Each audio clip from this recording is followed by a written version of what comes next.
پاکستان افغانستان میں کرنے کیا جا رہا ہے؟ پانی اب سر تک آ پہنچا ہے۔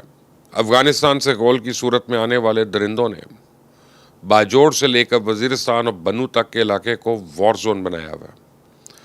اب تو بلوچستان میں بھی ان دہشت گردوں کی موجودگی کے شواہد مل رہے ہیں۔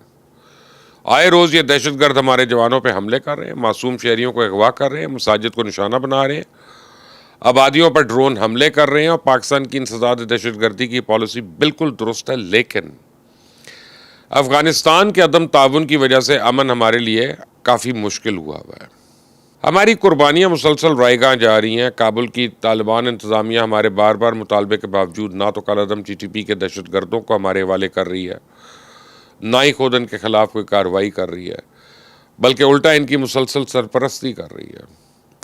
پچھلے دنوں بنو میں دہشت گردوں کے حملے کے بعد وزیر اعظم شہباز شریف نے کابل انتظامیہ کو اسی لیے ایک وارننگ دی تھی کہ آپ فیصلہ کر لیں کہ آپ ہمارے ساتھ ہیں یا ان دہشت گردوں کے ساتھ۔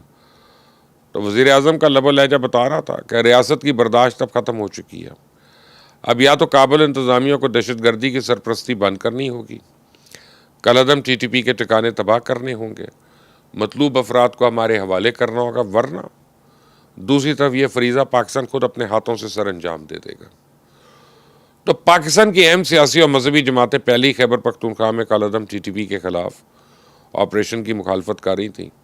اب یہ لوگ ریاست پہ زور دے رہے ہیں کہ پاکستان کو یہ جنگ افغانستان کے اندر نہیں لے جانی چاہیے، بلکہ اس مسئلے کو جنگ کی بجائے بات چیت کے ذریعے حل کرنا چاہیے۔ تو پی ٹی آئی اور کے پی کے حکومت کی تجویز ہے کہ ہمیں کابل انتظامیہ اور کالعدم ٹی ٹی پی کی قیادت کے ساتھ براہ راست بات چیت کرنی چاہیے، اور انہیں ایک قابل قبول امن معاہدے پہ مجبور کرنے کے لیے سفارتی ذرائع اور بین الاقوامی دباؤ کو بروئے کار لانا چاہیے۔ تو سب سے پہلے ہم دیکھتے ہیں کہ کیا کالعدم ٹی ٹی پی کی قیادت بات چیت کے ذریعے کسی امن معاہدے پہ آمادہ ہو جائے گی۔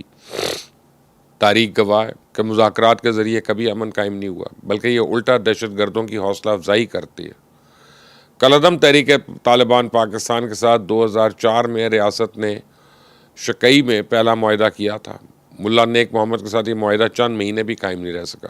اگلے سال 2005 میں ٹی ٹی پی کے ساتھ سرار روگا معاہدہ بھی اس وقت ختم ہو گیا جب انہوں نے غیر مسلح ہونے سے انکار کر دیا۔ تو 2008 میں سوات میں ملا فضل اللہ کے ساتھ امن معاہدہ ہوا، لیکن اس کا نتیجہ یہ نکلا کہ اس فتنے نے پورے سوات کی یا اس کے اوپر اپنی عملداری قائم کر دی۔